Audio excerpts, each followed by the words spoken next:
morning, my name is Rinda Blom. I am the author of the Handbook of Gestalt Play Therapy, Practical Guidelines for Child Therapists. This is how the book is looking. And the purpose of today is to discuss a little bit the theoretical concept of Gestalt Play Therapy as described in chapter 1 of this book. And I want to explain it in a way that makes it practical so that you can understand how to apply this during Gestalt Play Therapy. So the first concept here that we are going to describe is the concept of holism and what holism means. And I'm going to make use of pictures to illustrate and discuss this here on the board. So if this is a child, and I'm just drawing a stick figure here. If this is a child, what holism say is that the child consists out of different subsystems. So one of the subsystems will be the intellect, and one of the subsystems will be the emotional part of the child, and one of it will be that the child has a body, and one will be that the child has a sensory part, has different senses, and then the child has specific behavior that sometimes happens, and the child also has a spiritual part.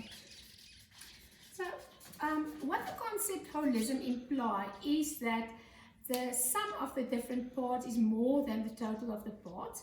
So when we do play therapy with a child, we will take all of these into account in terms of why the child has specific behavior and what is driving that behavior.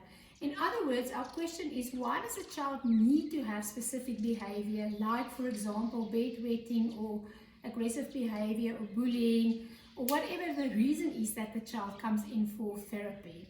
And when we look at that in Gestalt, we will look holistically in terms of all the different subsystems that the child has in their psyche. The term holism also implies that you can't distinguish between the psyche and the soma. In other words, the soul, spirit, and body of the child. A difference in one part will have an effect on the other parts. So if there is trouble with one part, there will also be trouble with all the other parts. For example, if a child is experiencing a specific emotional part and that emotion is suppressed, maybe it will come out in stomach ache or headache, which is then the bodily part, and the child might have specific behavior like withdrawing or maybe refusing to go to school. In the terms of the intellect, maybe the child's school marks might drop. So it is important to know that in Gestalt we don't focus on symptoms but on the process of the child, the process of need satisfaction and need regulation of the self. And to look at that in terms of assessment, we have to take note that we can't just focus on behavior, or we can't just focus on symptoms, or we can't just focus on the intellect, because all of these parts affect each other, and a change to the positive in one will also have a positive change in all the others. And that is what the first concept implies. The next concept that we are going to describe is now called organismic self-regulation.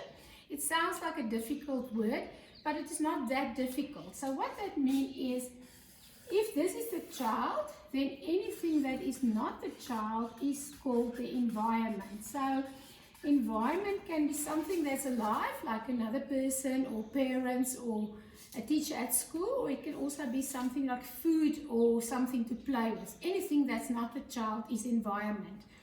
And what organismic, I'm just going to write it down, what organismic self-regulation implies is that the organism, in other words, the child, have the capacity to regulate himself and to become aware of needs and to find a way to connect with the environment to satisfy that needs. And the process of becoming aware of a need, making contact with the environment, finding a way to satisfy that need, and the need moved to the background is called organismic self-regulation. Let's take now a practical example. Let's say the child has a need, the child is hungry. That would be a physical need. So the child can call the mother.